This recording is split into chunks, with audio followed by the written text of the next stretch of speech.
Welcome to JSM truth TV. Anakapalli జిల్లాలో ఈరోజు speaker Ayyanna Patrudu గారు, హోమ్ మినిస్టర్ వంగలపూడి అనిత గారు చేతుల మీదుగా 3 పోలీస్ స్టేషన్ ప్రారంభోత్సవ కార్యక్రమం ఘనంగా జరిగింది.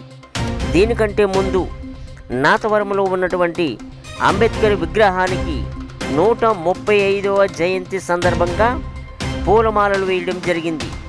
అదేవిధంగా ఎస్సీ కాలనీలో ఏర్పాటు చేసిన పిఎం సూర్యఘర్ ముష్టి బిజిలీ యోజన పథకం ప్రారంభించడం జరిగింది. ఈ కార్యక్రమంలో పోలీసు వారు, మండలాధికారులు, మండల నాయకులు, ప్రజలు అధిక సంఖ్యలో పాల్గొనడం జరిగింది.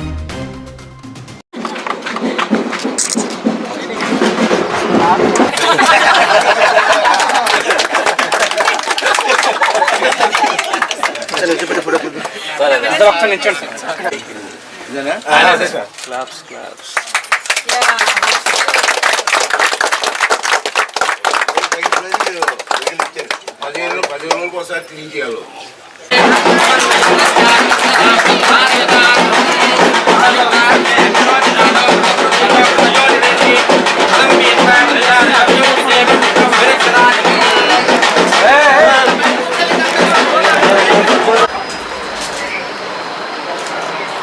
Register పెట్టండి సార్. ఓకే.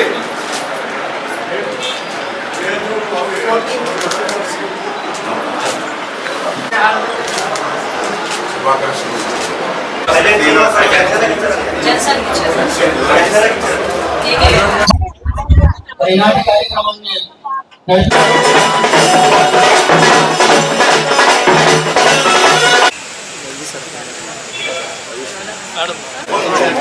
ఫోన్ తెచ్చనా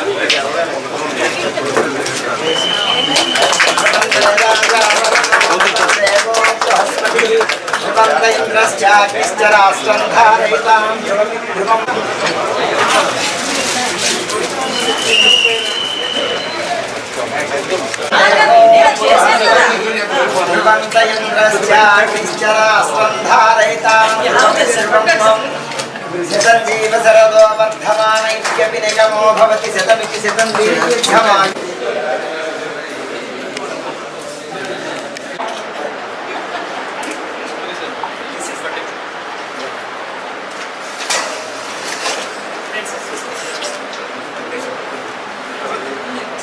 శృణుయామ దేవాః భద్రం పశ్యేమాక్ష దివ్యచిత్రాః స్థిరైరంగైస్తుష్టిబాహుం హస్తనోభిః.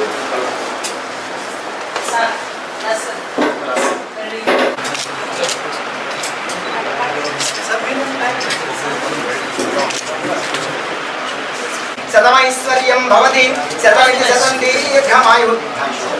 పరిపూర్ణ విష్ణు రాజద్వారే సర్వదానికి సర్వసిద్ధు వినాశం ద్వారా లోకశాంతిరస్తు. పోలీస్ స్టేషన్ ఈవేళ 3 చెప్పాను నేను. మరి ఈవేళ ఎస్పీ గారు అయితే చాలా ఇంట్రెస్ట్ తీసుకొని ఒక నుంచి 3 నెలల నుంచి సార్ ఓపెనింగ్ అంటే అన్నారు. మరి మేడం గారు వచ్చి ఆమె చేతులు ఓపెన్ చాలా అదృష్టంగా భావిస్తున్నాను. గొలుగొండ 3 స్టేషన్లు కూడా ఇంపార్టెంట్. సార్ నేనేం లేదు, లాండ్ ఆర్డర్ విషయంలో నో ప్రాబ్లం లేదండి, నేను హ్యాపీగా ఉన్నాను. నేను చాలా సంవత్సరాలు బట్టి చూస్తాను, ఎస్ఐఎల్, ఎస్సీ, ఏవి, డిఎస్పీలు చూస్తాను. కానీ ఈ 2 సంవత్సరాలు లాండ్ ఆర్డర్ మా ఏరియాలో లాండ్ ఆర్డర్ మాత్రం పర్ఫెక్ట్గా ఉంది, బ్రహ్మాండంగా ఉంది. అయితే ఒక 2 విషయాల్లో మీకు సలహా ఏంటంటే, లాండ్ ఆర్డర్ విషయంలో మేము కామెంట్ చేయను, ఎందుకంటే పర్ఫెక్ట్ నాకు ఉన్న అనుభవం ప్రకారం నేను చేస్తున్నాను. మన నర్సిపల్లి పండగ అయిందమ్మా, అయినప్పుడు 2 లక్షల మంది వచ్చారు పండగకి. 2 లక్షల మంది 2 రోజులు ఉన్నారు మా ఊర్లో. రాత్రి 2 గంటలకి స్టేజ్ ప్రోగ్రామ్ నడిచి వెళ్ళాను నేను. ఆ రాత్రి కూడా నడిచి వెళ్ళాను. ఎలా ఉంది, ఇంత మంచిగానే ఉన్నారు కదా, ఏమవుద్దో ఏమని. నేను నడుస్తూ ఉంటే ఆడవాళ్ళు పిల్లలతో, చిన్న చిన్న పిల్లలతో రాత్రి 12 గంటలు ఫ్రీగా తిరుగుతున్నారు. నేను ఆఫ్ చేసి అమ్మ బాగుందా అంటే, సార్ ఎక్కడ చిన్న గొడవ లేదు సార్, సరదాగా తిరుగుతున్నాం పిల్లలతో. రాత్రి 12:30, 1 గంటకి అంత పర్ఫెక్ట్గా మీ పోలీసులు బ్రహ్మాండంగా పనిచేశారు.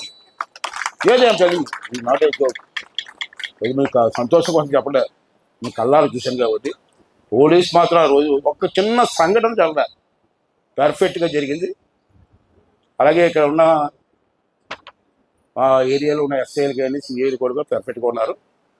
అది ఒక్కలు తప్పించి ఆ ఒక్కల గురించి అక్కడ చెప్తాను, గొలుగొండలో చెప్తాను, ఇక్కడ చెప్పండి. అది స్టేజ్ మీద చెప్తాను. మీ ముందు చెప్తాను. ఇప్పుడు మిగతా ఎస్ఐలు కానీ సిఐలు కూడా పర్ఫెక్ట్గా చేస్తున్నారు. ఇక తారక్ అయితే నాకు ఉన్నాం అంటే అందరూ ఇష్టమే పోలీసు, అతను అంటే స్పెషల్ గౌరవం నాకు. ఎందుకంటే ఎస్ఐ గారు, నాతో ఎస్ఐ గారు డ్యూటీ ఎంత చేస్తాడో పబ్లిక్ అవేర్నెస్ కూడా తీసుకొస్తారు. పిల్లలందరినీ మోటివేట్ చేసి వాలీబాల్ ఆడించడం, స్పోర్ట్స్ మీట్స్ పెట్టడం, వాళ్ళందరినీ స్పోర్ట్స్ మీట్ పంపించడం, కాంపిటీషన్ ఎగ్జామ్స్ ఉంటాయండి, బుక్స్ ఇవ్వడం, చదివించడం, ఎగ్జామ్స్ పంపించడం, ఇవన్నీ చేస్తున్నారు సార్. ఎవరు చేస్తారు ఈ రోజుల్లో? నేను ఒక కేడీపేటలో స్పోర్ట్స్ మీట్ పెట్టాడు. ఇదేంటి మంది హోమ్ మినిస్టర్గా చాలా మంది చేశారు, మగవాళ్ళు కూడా చేశారు. మాధవ్ రెడ్డి గారు, వసంత నాగేశ్వరరావు గారు, చాలా పెద్ద పెద్ద లీడర్స్ హోమ్ మినిస్టర్గా చేశారు తెలంగాణలో కలిసినప్పుడు. తర్వాత కూడా ఇక్కడ మా ఏరియాలో చంద్రరాజప్ప గారు, అందరూ హోమ్ మినిస్టర్ చేశారు. వాళ్ళందరి దగ్గర కూడా మేము ఎంత కలిసి పనిచేసాం.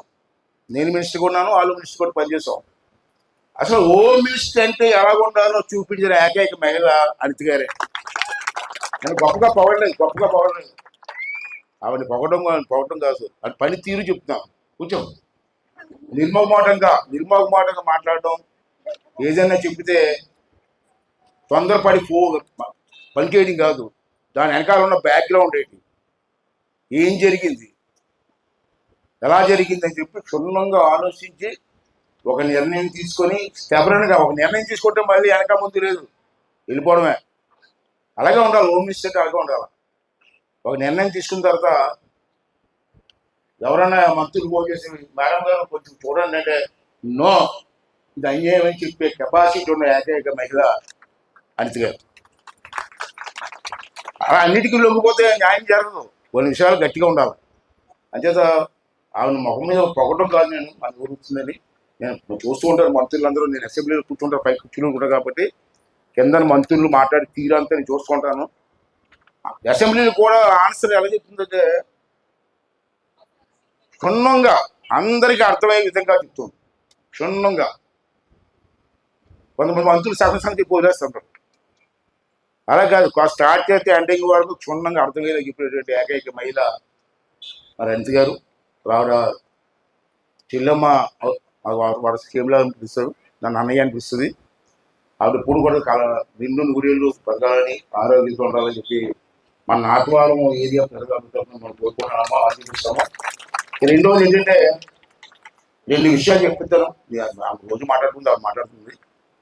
ఇక్కడ ఇప్పుడే సోలార్ వింటర్ ఎస్సీ కాలనీకి వెళ్ళి సోలార్ ఓపెన్ చేయడానికి వెళ్ళాం. ఈవేళ అంబేద్కర్ గారి 135వ జయంతి. మనకు దేశంలో చాలా మంది లీడర్లు ఉన్నారు. నాకు తెలిసి గాంధీ గారు ఉన్నారు, సుభాష్ చంద్రబోస్ ఉన్నారు, చాలా మంది లీడర్లు ఉన్నారు. అందరూ దేశం కోసం పోరాడి ప్రాణాలు ఇచ్చిన వాళ్ళే, చిన్నోళ్ళు ఏం కాదు అందరూ.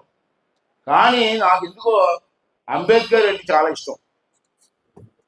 సుభాష్ చంద్రబోస్, అల్లూరి సీతారామరాజు అందరూ ఉన్నారు, అందరూ కూడా దేశం కోసం ప్రాణాలు వదిలేశారు క్షుణ్ణంగా. అలాంటిది అంబేద్కర్ గురించి ఎందుకంటే గొప్పగా చెప్తాను నేను. అసలు ఈ వేళ మనం కారు ఎత్తుకొని గౌరవంగా బతుకుతున్నామంటే దానికి కారణం అంబేద్కర్ గారిని చెప్పిన మాట. దేశ స్వతంత్రం కోసం చాలా మంది ప్రాణాలు ఇచ్చారు ఆ రోజుల్లో.